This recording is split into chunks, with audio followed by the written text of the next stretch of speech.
Hey everyone, welcome back to Crypto Partner Club. Today we're analyzing tokenized real-world assets, or RWAs as they call them in Wall Street, starting from what they are and what problems they were designed to solve. Let me start with a question. Could you invest a small amount, say $100, in a portfolio of corporate loans? Could you trade Apple shares at 2 in the morning on a Sunday? Could you buy and sell instantly a fraction of a shopping mall? In traditional finance, the answer to all the three questions is no. Not because these assets are not for sale, not because you cannot come up with a fair price, because the infrastructure that enables buying and selling those assets was built decades ago and has not been updated. Traditional asset markets have three structural problems that have never been solved. Problem one, access. The most attractive assets, commercial real estate, private credit, institutional grade bonds, have minimum investment thresholds that exclude small investors. You need to be wealthy to access the instruments that build wealth. Problem two, liquidity. If you own a share in a commercial building, you cannot sell it this afternoon. The transaction requires attorneys, agents, title transfers, and weeks of processing. Problem three, settlement cycles.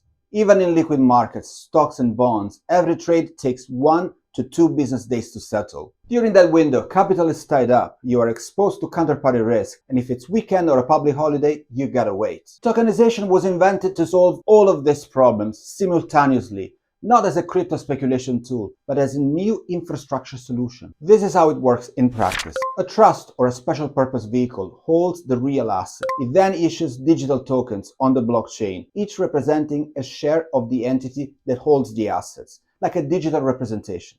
This token can be bought, sold, or pledged instantly 24/7 on-chain. The underlying asset does not move. Only the token ownership does. Today, Ethereum holds the largest share of tokenized assets. Over half of all tokenized real-world assets globally run on Ethereum. Other chains like BNB, Solana, and others are growing rapidly as alternative settlement layers. But now let's go back to the early days of tokenization to explain how the idea came about.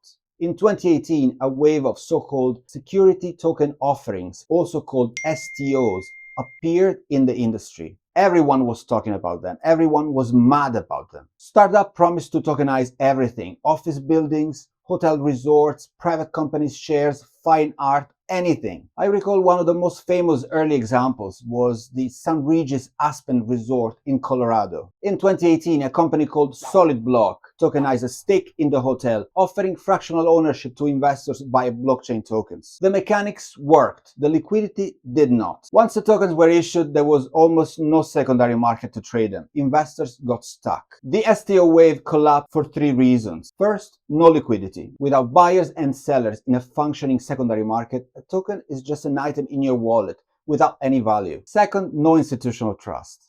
The funds and banks that controlled the real capital would not touch an unproven structure. Third, no regulatory clarity.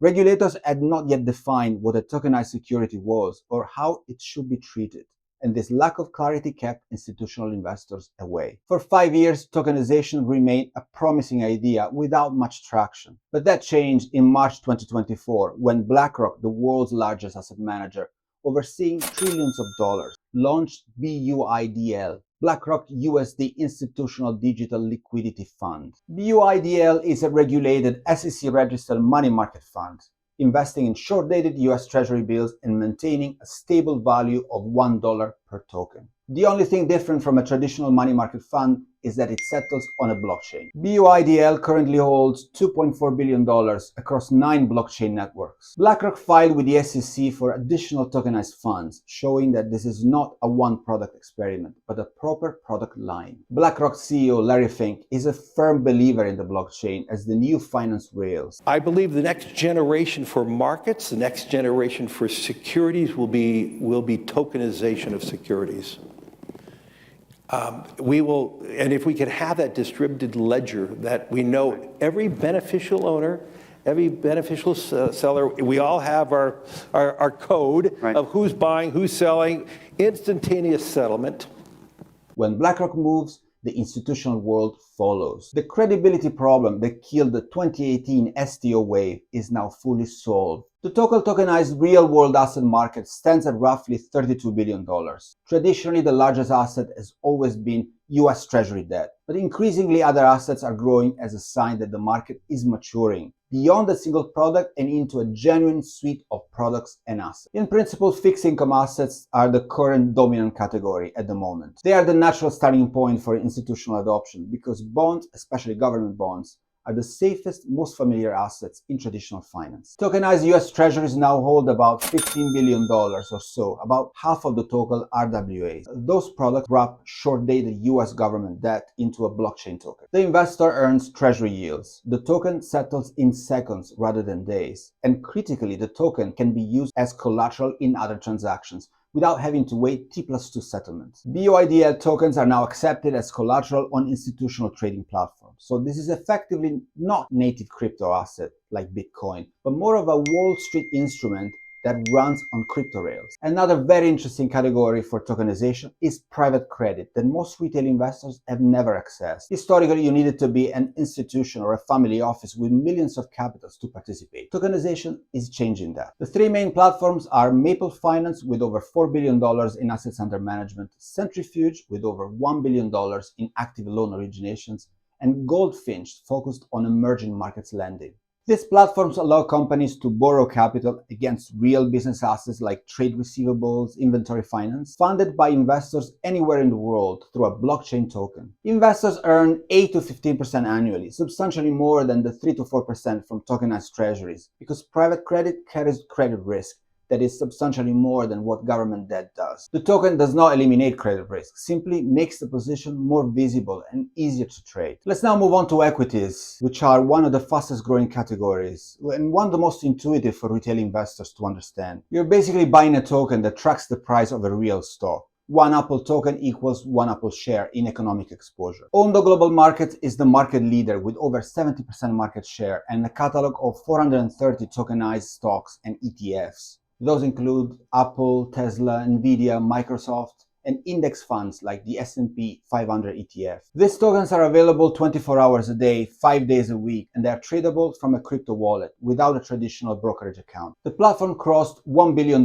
in total value locked in May 2026, first tokenized stock platform to reach that threshold in under 8 months from launch. A non-US investor using a MetaMask wallet can now access Apple shares at 2 in the morning on a Sunday. That was impossible 12 months ago. And then we have real estate that appeared at the beginning as a natural use case, but then became the slowest to scale. The principle is basically to offer fractional ownership of a real physical property earning rental income without needing millions of dollars or a real estate agent. Real IT, the leading platform in the space, has tokenized over 970 US residential property. Investors can buy tokens representing a fraction of a rental property, starting from $50. The rental income is distributed in stablecoin, proportionally to all token holders. Roland Berger valued the tokenized real estate market at $119 billion in 2023 and projects it reaches $3 trillion by 2030. But here is the honest assessment. Real estate is also the slowest category to achieve institutional scale. The reason is that tokenization changes the ownership record, but does not change the underlying legal complexity. Title transfers, planning regulation, and property management remain as difficult on a blockchain as they are in real life. And finally, commodities. Tokenized commodities are digital tokens that represent ownership of a physical commodity, like gold, silver, oil, held in a real vault or warehouse by a custodian. Each token tracks the market price of the underlying commodity. If gold rises 10%, your token rises 10%. This is an important distinction from fiat stablecoin. Stablecoin is designed to hold a fixed value, like a dollar. A tokenized commodity token is designed to hold a fixed quantity of a physical asset, so its dollar value moves with the market. They share the same blockchain infrastructure, but they are fundamentally different instruments that serve different purposes. My verdict: RWA tokenization is not about replacing traditional assets, but about making them more accessible, more liquid, and more efficient simultaneously. The 5 categories we covered, bonds, private credit, equities, real estate, and commodities, represent the financial assets that most investors already own. Tokenization does not change what they are. What changes is who can access them,